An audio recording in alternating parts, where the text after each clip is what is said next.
You, cleaning guy, stop. The man with the trash bag froze.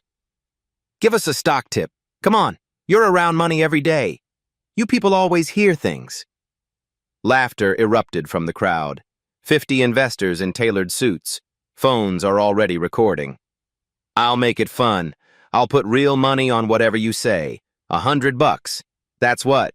2 days' pay for you? The janitor's voice came quiet. Sir, I should just what? Just stay in your place? The billionaire grinned. No. I'm giving you a chance here. Prove you're more than just what you look like you are. The janitor's face burned. His hands gripped the trash bag tighter. He said nothing. What this janitor said next destroyed a $3 billion fortune in 8 hours. Have you ever been treated like you were nothing? Stay with this. His name was Jerome Williams, 52 years old. 15 years cleaning floors at Whitmore Capital Partners. The building stood on the 47th floor of a financial district tower. Floor-to-ceiling windows overlooked Manhattan's glittering skyline. Inside, Bloomberg terminals hummed for 24 hours. Ticker symbols scrolled across dozens of screens. The air smelled like leather chairs and expensive cologne. Jerome's cartwheels squeaked on marble floors. That sound marked his presence, the only working-class noise in a temple of wealth. His shift ran 8 at night until 4 in the morning, 5 nights a week.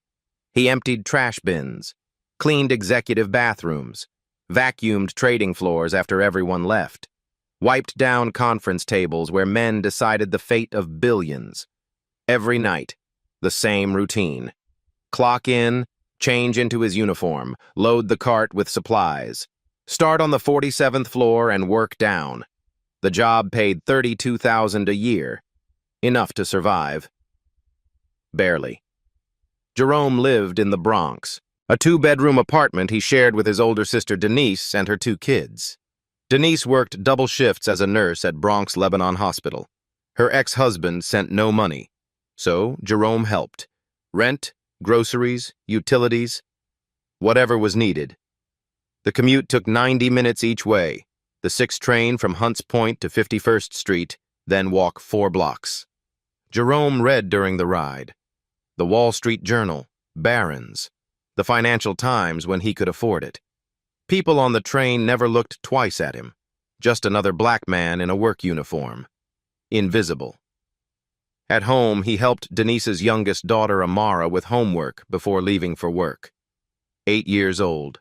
Bright kid. Loved math. She had severe asthma. The medication cost $600 a month even with insurance. Last month, Jerome worked overtime to cover it. This month, the company cut overtime pay. He was $800 short. Amara's inhaler would run out in 5 days. Denise told him not to worry.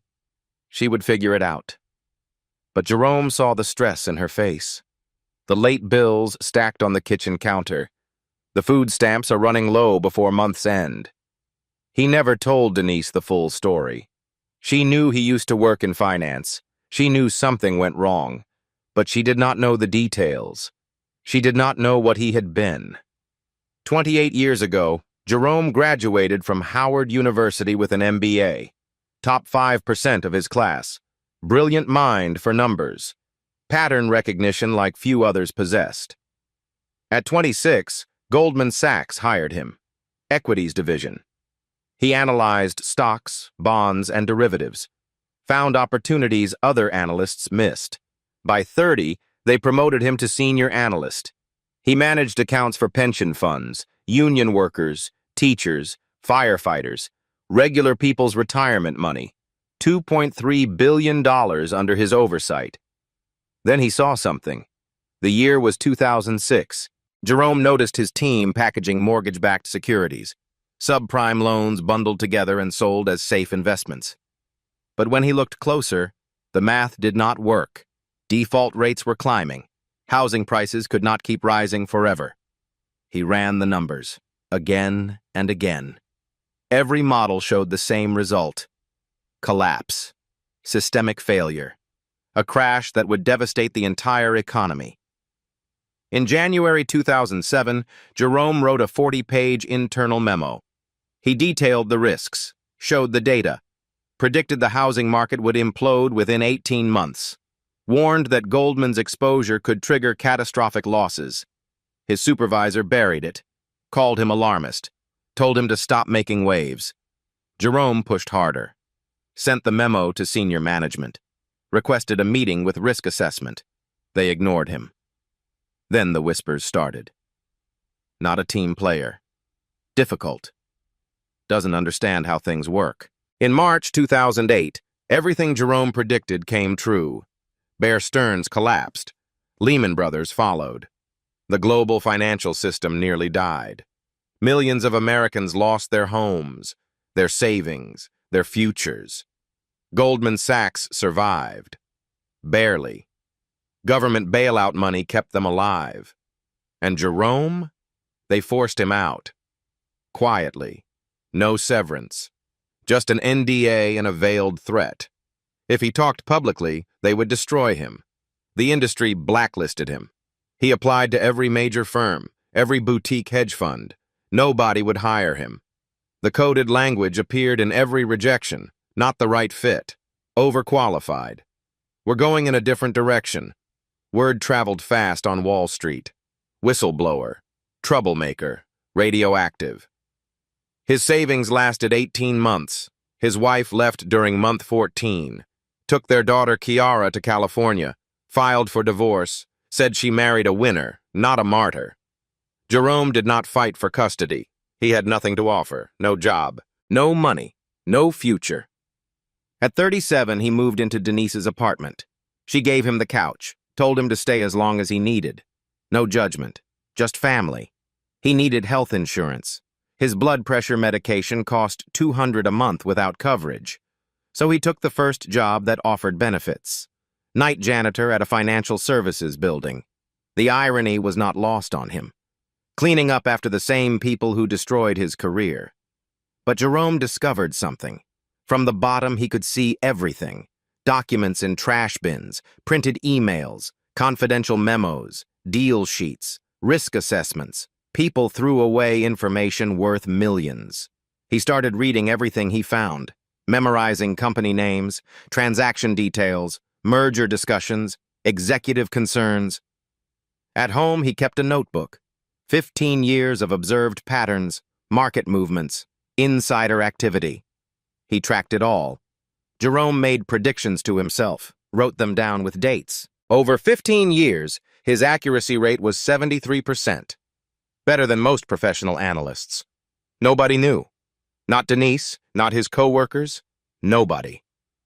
This was his secret. His sanctuary. The part of himself he refused to let die. Every morning, he read the journal on the train, checked his predictions, refined his understanding. The mind that once managed billions still worked, still analyzed, still saw what others missed. But tonight was different. Whitmore Capital was hosting their Titan Investor Summit. 50 ultra-wealthy individuals paying $10,000 each to hear Devin Whitmore pitch his new AI trading algorithm. Elite Edge. Promised 40% annual returns. Revolutionary technology. The future of investing. Jerome's shift overlapped with their cocktail hour. Usually, events happened before he arrived, but tonight they started late. Exclusive. Elite. The kind of gathering where champagne cost more per bottle than Jerome made in a week. He would have to clean around them. Empty trash while they networked. Be invisible while they discussed billions. Jerome was used to being invisible. 15 years of practice. But tonight, Devin Whitmore would make a mistake. He would see Jerome, really see him, and decide to have some fun. What Devin did not know was simple. The man he was about to humiliate understood markets better than anyone in that room. And in 8 hours, the whole world would know it too. Devin Whitmore arrived at 7:30, late on purpose. Let them wait. Let them know who mattered. 43 years old, Tom Ford suit that cost more than Jerome's annual salary. Patek Philippe watch on his wrist, $180,000. He mentioned the price often. 6'2", gym-sculpted body, teeth unnaturally white, hair perfectly styled, every detail calculated to project power. He walked through the lobby surrounded by his inner circle. 3 junior partners, 2 assistants, all white, all young, all desperate to please him. Devon's voice carried. He wanted it to. The algorithm crushed it again today, up 6% while the market stayed flat. That's the difference between human emotion and pure data. His group nodded. One laughed too loud at nothing funny. They passed a black server carrying champagne flutes on a silver tray. Devon stopped, reached out and steadied the tray with one finger. Careful there. These are Baccarat crystal, $200 per glass. He smiled. That's what? A week's pay for you? The server's face stayed neutral, professional. Yes, sir. I'll be careful. I know you will. Devon patted his shoulder, kept his hand there too long. Can't have you people breaking things. Where would we be then? His group laughed. The server walked away, shoulders tight. Devon loved this, the power, the ability to make someone uncomfortable and call it friendliness, the way people had to smile while he insulted them. They entered the main conference room, 50 chairs arranged in rows, a stage at the front, massive screen behind it showing the Elite Edge logo. Devon's face projected in black and white. Very dramatic, very expensive branding. Investors mingled. Old money, new money, hedge fund managers, tech billionaires, real estate moguls. Everyone wanted access to Elite Edge, the AI that supposedly never lost. Devon worked the room, handshakes, backslaps. He called people by their first names whether he knew them or not. Power move, make them feel small by acting overly familiar. An older investor approached. Robert McMillan, 70 years old, managed $4 billion in pension funds. Careful man, conservative. He had seen every market cycle since 1970. Devon, impressive turnout. Robert, good to see you. Devon gripped his hand too hard. You're going to love what I show you tonight. Elite Edge is going to change your entire portfolio strategy. I'm interested, but I have questions about risk management. Risk management? Devon laughed. Robert, risk is for people who don't understand probability. My system doesn't guess. It knows. Robert's expression stayed neutral. The 2008 analysts who warned everyone. Did they not know? Devon's smile tightened, just slightly. Those weren't analysts. Those were cowards. Anyone can predict doom. Winners see opportunity in chaos. He moved on before Robert could respond. Near the bar, Devon spotted a young woman, mid-20s, Southeast Asian, conservative dress. She held a tablet, press credentials around her neck. You're pressed? Devon approached fast, invaded her space. Yes, Sarah Carter. I write for... Let me guess. Some blog? He smiled. That's fine. Exposure is exposure. But let me give you the real story. Elite Edge represents the future. Human traders are done. They feel too much. They hesitate. My AI just wins. Sarah's eyes narrowed. And the failure rate? Failure rate? Devon laughed. You're thinking about this wrong. There is no failure, only learning, only optimization. But if the algorithm is wrong, it's not wrong. His voice got hard, fast. That's the point. Data doesn't lie. People lie. Data tells the truth. He walked away, dismissed her. She was nobody. Devon grabbed champagne from a passing tray, did not thank the server. People like that did not need thanks. They needed jobs. He provided jobs.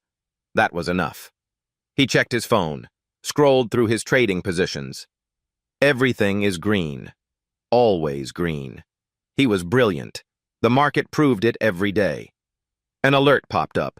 His short position on Novartis Pharmaceuticals. Down 40% last quarter. Failed drug trial. Stock in freefall. Devon had shorted 50,000 shares. When it hit zero, he would make millions. Easy money. Obvious trade. His algorithm flagged it. No human analyst could see patterns like Elite Edge. Another position. 3 regional banks. Small, stable, steady dividends. His AI said buy, so he bought something heavy. 2 million shares across the 3. His risk team sent a memo last week. Something about commercial real estate exposure. Devon deleted it. Risk teams are always worried. That was their job. His job was winning. He drained the champagne, grabbed another glass. This was his night. His moment. Everyone here wanted what he had. Access. Intelligence. The edge. Devon looked around the room. All these wealthy people. All these success stories. This was his tribe. His level. The top. Then he saw movement near the door. A janitor entering with a cart. Navy uniform. Dark skin. Older guy. Devon's eyes lit up. He had an idea. A fun idea. These people needed entertainment, and he needed to remind everyone who belonged here and who did not. He started walking toward the janitor. His group followed. Phones are already out. This was going to be good. Jerome pushed his cart into the conference room. He needed to empty the trash before the presentation started. Quick, quiet, invisible. But Devon saw him. Hold on. Everyone, hold on. Devon's voice cut through the conversations. I want to try something. A little social experiment. The room quieted. 50 faces turned. Devon walked toward Jerome. His group followed. Phones came out. You work here, right? What's your name? Jerome kept his eyes down. Jerome, sir. Jerome, how long have you worked in this building? 15 years, sir. Devon turned to his audience, smiled wide. 15 years.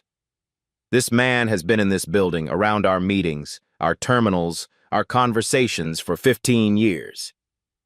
Some people looked uncomfortable. Most stayed curious. This was entertainment. Devon stepped closer to Jerome, close enough to violate his space. Jerome, you empty our trash. You see our screens. You hear us talk. So I have a genuine question.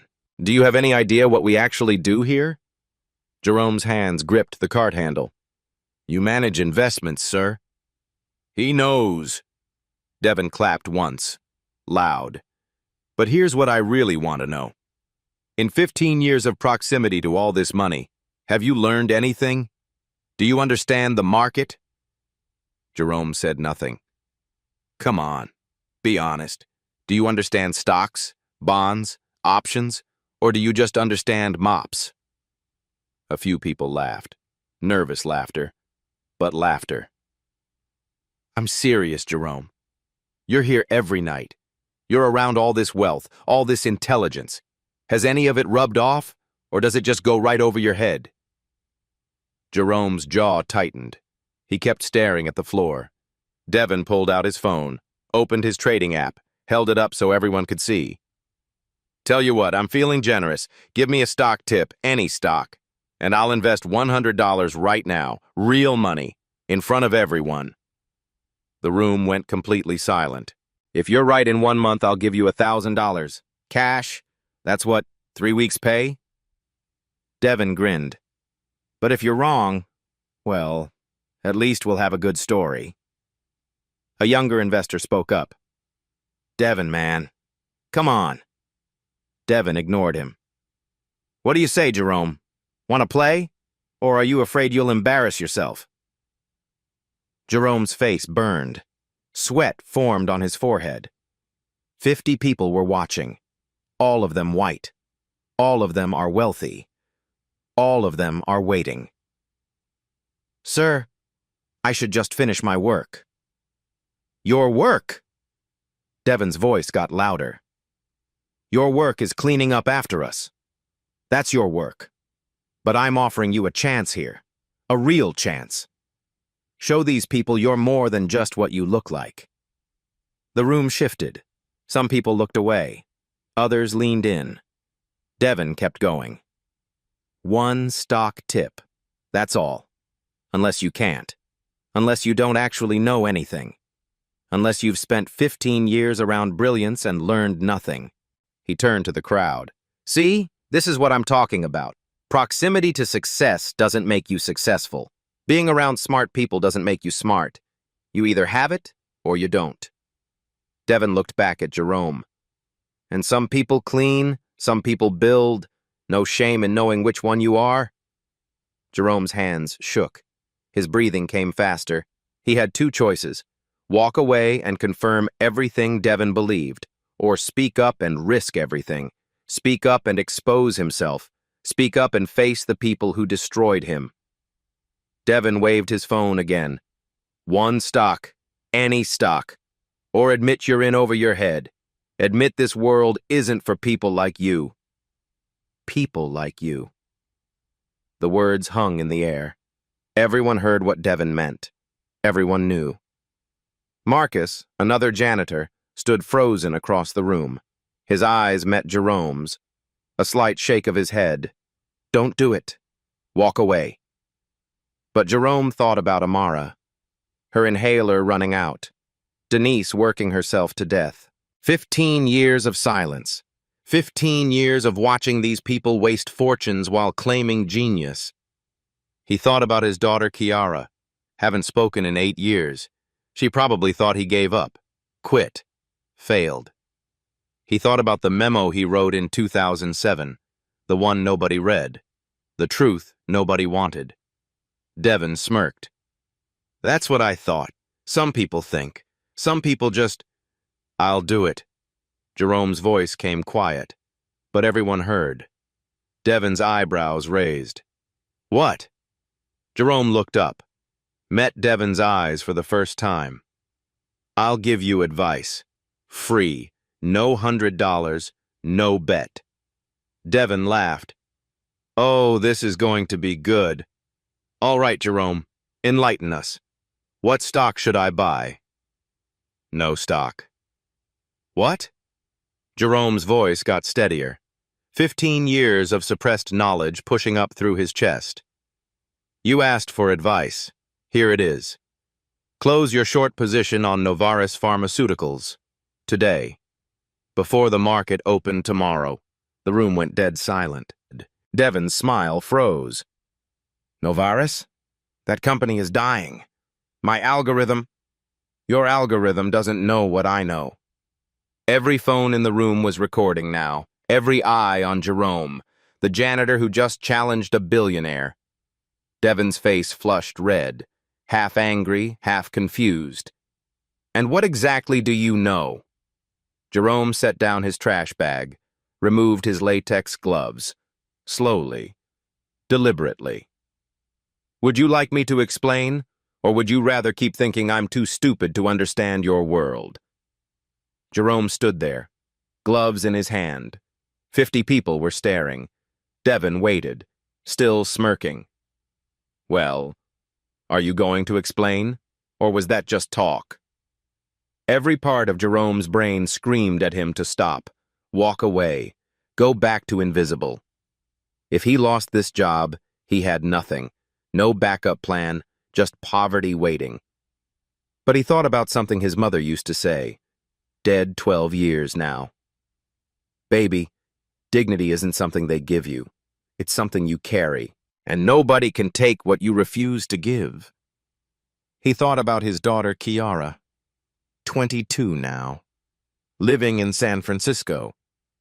They had not spoken in 8 years. She probably thought her father was nothing, a failure who gave up. Maybe tonight she would see something different. He thought about the memo, January 2007, 40 pages of truth. Nobody listened. They buried it, buried him. But he was right, completely right. For 15 years he cleaned their floors, emptied their trash, listened to their arrogance, watched them make the same mistakes over and over, and he stayed silent, because that was survival. But standing here now, Devon's smirk burning into him, Jerome realized something simple. He was already invisible, already at the bottom, already dismissed.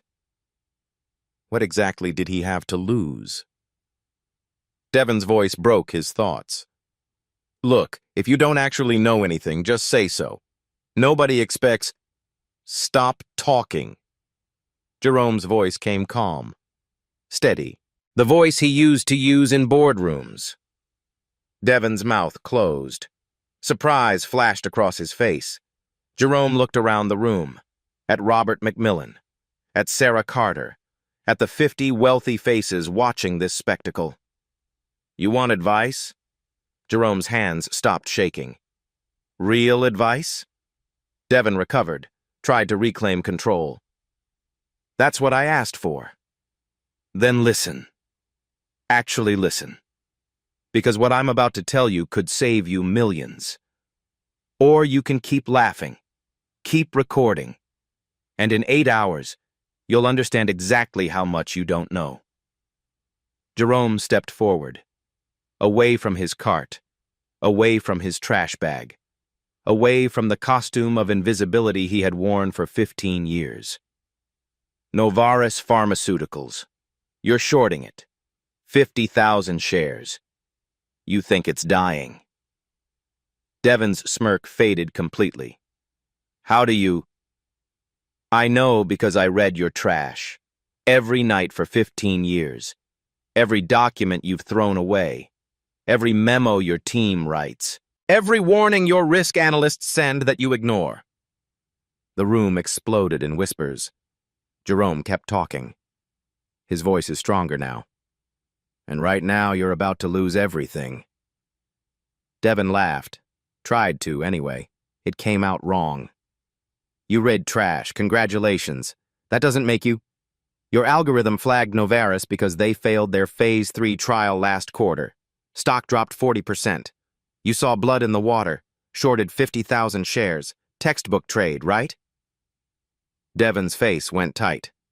That's basic analysis. Anyone could... Except you didn't read the full trial data. Jerome's voice cut clean. You read the headline. Bloomberg summary. 2 paragraphs. Your AI scraped it and made a decision. The room went silent. Completely silent. Jerome continued. 3 weeks ago, I found a printout in your trash. 40 pages.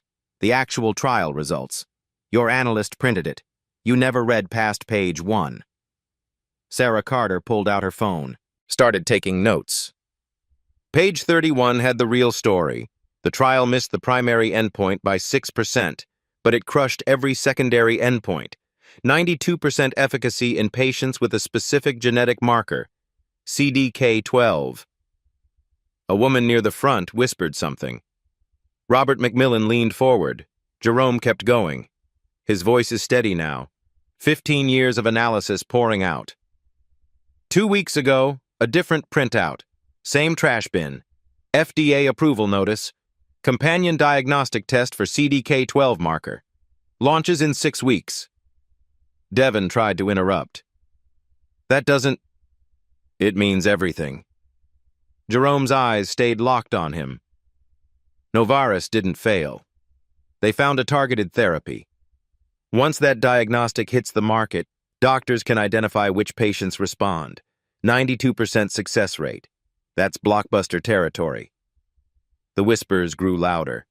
People pulling out phones, searching, checking. Sarah Carter looked up from her tablet. He's right. FDA approved the CDK12 diagnostic 2 weeks ago. I covered it. Devon's face went red. So what? That's one piece of data. My algorithm... Your algorithm doesn't know what I found on Monday. Everyone stopped. Waited. Jerome took a breath. This was it. The information that would destroy Devon's position. Monday night. I cleaned the executive conference room. Found handwritten notes from a consultant meeting. Novartis is in acquisition talks. Genentech. Very quiet. Very serious. Robert McMillan stood up. Genentech is looking at Novaris? According to the notes I found, yes. Exploratory phase, but real interest. Devon's voice cracked. You're lying. You're making this up. Am I? Jerome pulled his phone from his pocket. Old Android. Cracked screen. I take photos. Every document. Every night. 15 years of photos. He held up the phone, showed a picture of handwritten notes. Blurry, but readable. The room erupted. Devon lunged forward. That's theft. That's corporate espionage. That's garbage. Jerome's voice stayed calm. You threw it away. It's not theft to read what you discard. A younger man in the back laughed, quickly covered his mouth. Jerome wasn't done. But here's the real problem. Your short position isn't even the worst mistake you're making. Devon froze. Yesterday I found something else. Your trading summary from last week. You're not just short Novaris. You're long 3 regional banks. Heavy positions. 2 million shares total. Devon's face went from red to white. How could you possibly? Because your junior partner Eric prints everything and throws everything away. Jerome looked around the room, found Eric standing near the wall. Young Asian man, eyes wide. Eric said nothing, just stared. Jerome continued. Those 3 banks, Midwest Regional, Commerce Trust, First Community. Your AI flagged them as stable, good dividends, low risk, so you bought a big. They are stable, Devon snapped. Unlike you, my system analyzes real data, not trash. Your system missed something.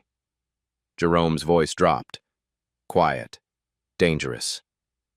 Last night, I found a memo from your risk assessment team, written 6 weeks ago, marked urgent. The room held its breath. All 3 banks have massive commercial real estate exposure. Office buildings, retail spaces, strip malls. CRE default rates are spiking. Work from home killed office demand. Online shopping killed retail. Those loans are going bad, Sarah Carter typed frantically. The CRE crisis? Oh my God. Your risk team recommended you exit those positions 2 months ago. You ignored them. You trusted your algorithm instead. Devon's hands shook. That's not... You can't... I can show you the memo. Jerome held up his phone again. I photographed it.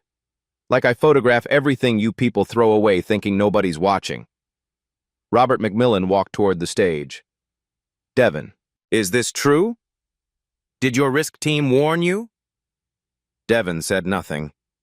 His mouth opened, closed. Nothing came out. Eric spoke up from the back, voice quiet but clear. Yes, sir. I wrote that memo. Mr. Whitmore told me to bury it. Said the algorithm knew better. The room exploded. People are shouting, questions flying, phones everywhere. Devon spun toward Eric. You're fired. Right now. You're... Fire me. Eric's voice got stronger. Everyone here just heard the truth. Jerome waited for the noise to die down. Then he spoke again. Calm, measured. You wanted stock tips. Here they are, for everyone in this room. He looked around, made eye contact with different faces. Close any short positions on Novaris, today, before the market opened tomorrow, because when that Genentech news breaks, that stock will jump 50% in an hour. People were taking notes, recording, hanging on every word. Exit those regional banks tomorrow, first thing, because when their CRE exposure gets reported, they'll drop 30% in a day. Devon found his voice, desperate now. This is insane. You're a janitor. You clean toilets. Why would anyone listen to... Because I'm right. Jerome's voice cut through, sharp, final. I was right in 2007 when I predicted the housing crash. I was right for 15 years while watching you people make the same mistakes over and over. And I'm right now. Sarah Carter looked up from her phone. Wait, 2007? Jerome Williams, Goldman Sachs. Her eyes went wide. You wrote the memo, the one about mortgage-backed securities. You predicted the crash. The room went silent again. Different silence this time. Recognition. Realization. Robert McMillan stared at Jerome. You're that Williams? The analyst they forced out? Jerome nodded once. You were managing pension funds, union money. You tried to warn everyone. Yes, sir. I did. And they destroyed your career for it. Yes, sir. They did. Robert's voice got hard. And you ended up here, cleaning floors. Yes, sir. The room shifted. The dynamic changed. These people understood Wall Street. They understood what happened to whistleblowers. They understood exactly how Jerome ended up holding a trash bag. Devon tried one more time, voice shrill now. Okay, fine. He predicted something once. He got lucky. That doesn't mean lucky. Jerome's voice stayed quiet, but everyone heard the steel underneath. You think I got lucky? He stepped closer to Devon, close enough to make him uncomfortable. You spend all night explaining that markets reward intelligence and punish weakness. You're right about that. Markets do reward intelligence. He paused, let the words hang. But you mistook your inheritance for intelligence. You mistook your access for wisdom. You thought proximity to power made you powerful. Devon backed up a step. I've been watching this industry from the bottom for 15 years. From down here, it's easy to see who's actually smart and who just got born in the right zip code. A few people gasped. Others nodded. Jerome kept going. Your algorithm? It's trained on historical data. It looks backward. It can't see what's hidden in plain sight. It can't read the context.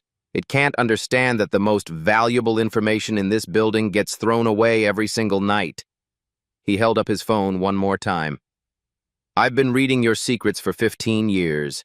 Every deal, every memo, every warning your own people try to give you that you ignore. Jerome looked around the room. And here's what I learned. The people at the top stop listening. They think they know everything. They think the people serving them are invisible. Stupid. Irrelevant. His eyes found Devon again. But we see everything. We hear everything, and sometimes we understand it better than you do. The room erupted in applause. Not everyone, but enough. Robert McMillan clapped. Sarah Carter clapped. Even some of Devon's own investors clapped. Devon stood there, face white, hands shaking, completely destroyed. Jerome picked up his trash bag, started to put his gloves back on. One more thing. His voice was quiet again. Everyone leaned in to hear. Your elite edge algorithm, the one you're selling tonight, the 40% returns you're promising. Devon's eyes went wide. Don't you dare! I found the real performance data last night in your office trash. 23% returns last year, not 40. You're lying to these people. Complete chaos. Shouting. People standing. Devon's face collapsed, and Jerome walked back to his cart, picked up the handles, started pushing it toward the door. Behind him, Devon's world fell apart. Investors are demanding answers. Eric confirmed the numbers. Sarah Carter is already writing the story. But Jerome kept walking. He had $800 to earn, Amara's medication to buy, a job to finish. He had told the truth. Finally, after 15 years. That was enough. Robert McMillan moved fast, caught Jerome before he reached the door. Mr. Williams, wait. Jerome stopped, turned. The older man stood there, gray hair, expensive suit, but his eyes showed respect. You managed pension funds at Goldman before they forced you out. Yes, sir. And everything you just said about Novaris, the banks, the CRE exposure. You're certain? Yes, sir, I'm certain. Robert pulled out his phone, dialed, waited. Charlie, it's McMillan. I need you to do something right now. Exit our entire position in Midwest Regional. Yes, all of it. Before the market open. I don't care about the loss. Just do it. He hung up, looked at Jerome. What's your number? Sir? Your phone number. I want to hire you. Independent risk analyst. $150,000 a year. Full benefits. Start Monday. Jerome just stared. Could not process the words. Behind them, Devon's voice cut through. Desperate. Angry. You can't be serious. He's a janitor. He reads garbage. You're going to trust— Shut up, Devon. Robert did not even look at him. That janitor just saved me $40 million. What have you done for me? Sarah Carter pushed through the crowd. Jerome. Mr. Williams, I'm writing this story tonight. Can I interview you? Another investor approached, woman in her 50s. I run a biotech fund. We need analysts who understand data the way you do. 200,000 plus equity. More people surrounded Jerome. Business cards appeared. Offers, questions, respect. Across the room, Devon stood alone. His inner circle had evaporated. His junior partners avoided eye contact. Even his assistants backed away. Eric walked up to Devon, voice steady. I quit. Effective immediately. Devon grabbed his arm. You can't quit. I'm what? Fired? You already said that. Eric pulled free. I wrote that risk memo because it was true.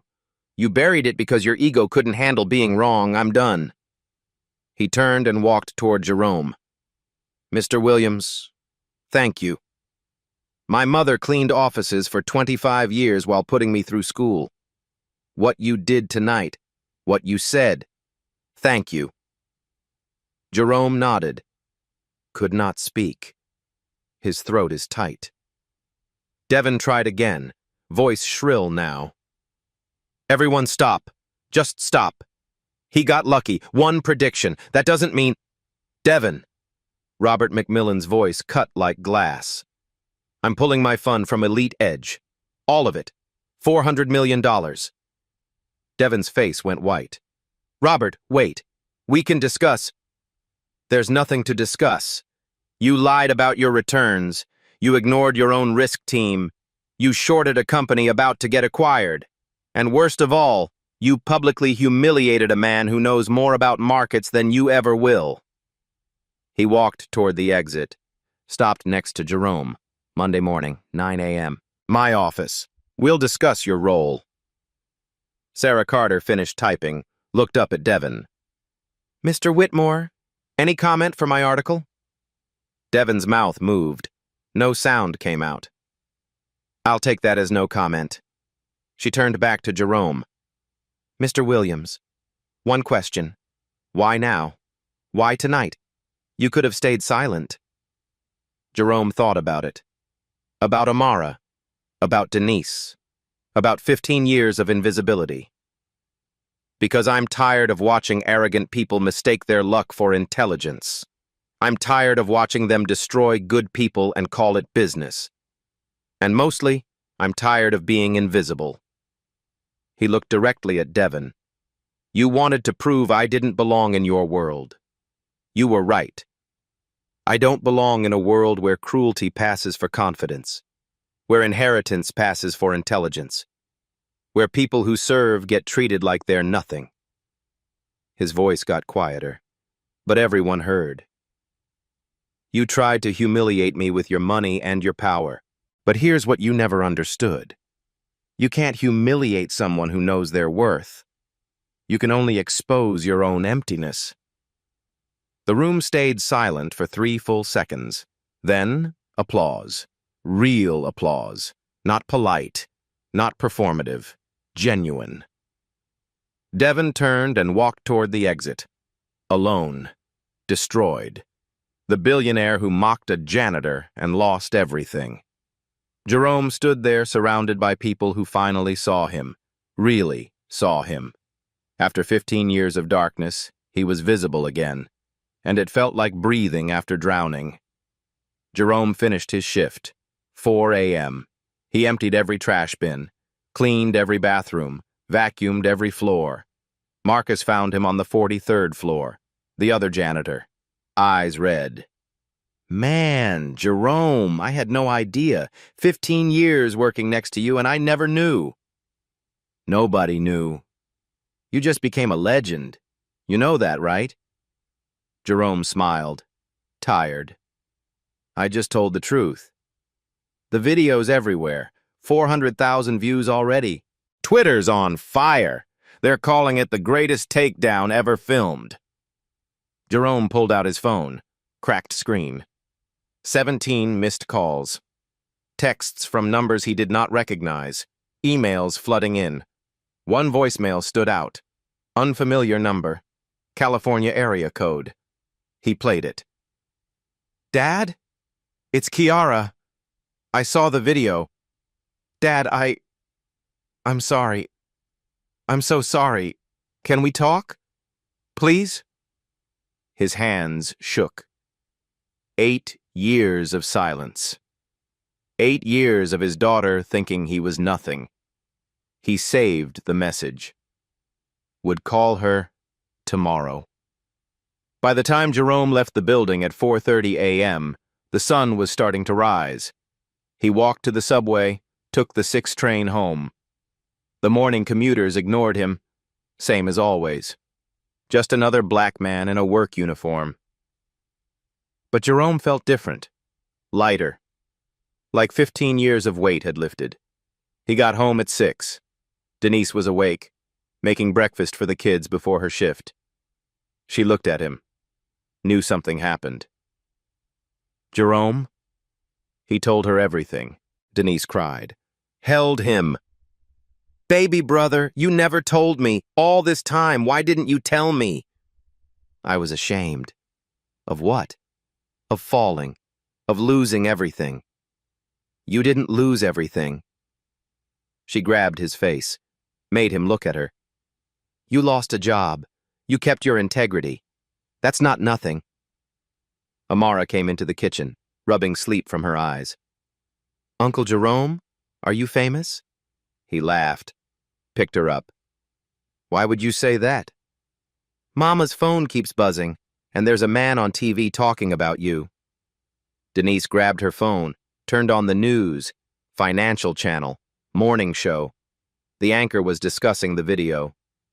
Viral sensation overnight.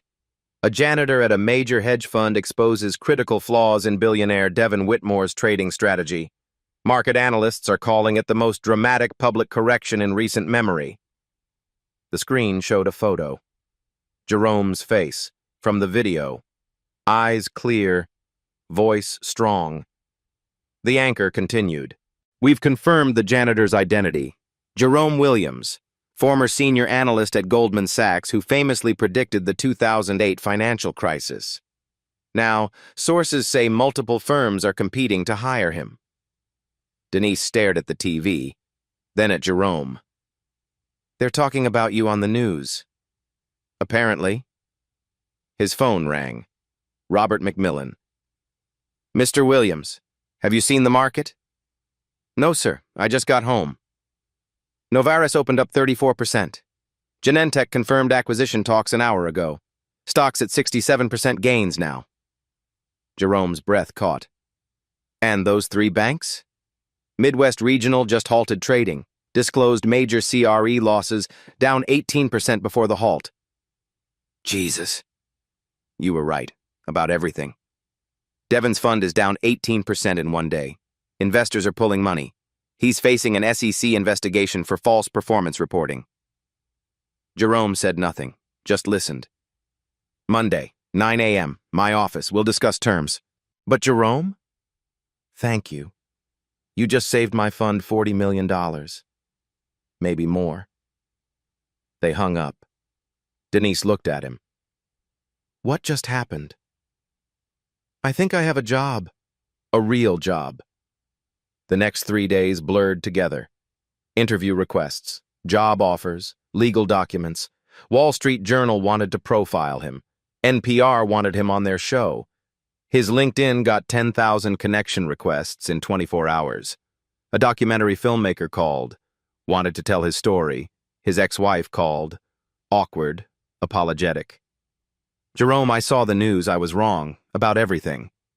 He kept it short, polite, but moved on quickly. Kiara called back. They talked for 2 hours. She cried. He cried. 8 years of hurt did not disappear. But they started healing. On Friday, Robert McMillan made it official. Chief Risk Analyst. $175,000 a year. Full benefits. Stock options. Start in 2 weeks. A foundation started a fundraiser. Help Jerome rebuild. Goal of $50,000. It hit $187,000 in 18 hours. Amara's medication. Paid for. For years. Denise's rent. Covered. Jerome's blood pressure pills. No longer a worry. But the real change was deeper. Spiritual. Jerome realized something sitting in Denise's kitchen that Sunday morning. He had been waiting for permission. Permission to be himself. Permission to use his mind. Permission to matter. But he never needed permission. He only needed courage. The janitor uniform did not define him. The bottom rung did not define him. Other people's blindness did not define him. He had always been brilliant. Always been valuable. Always been worthy. The world just finally caught up.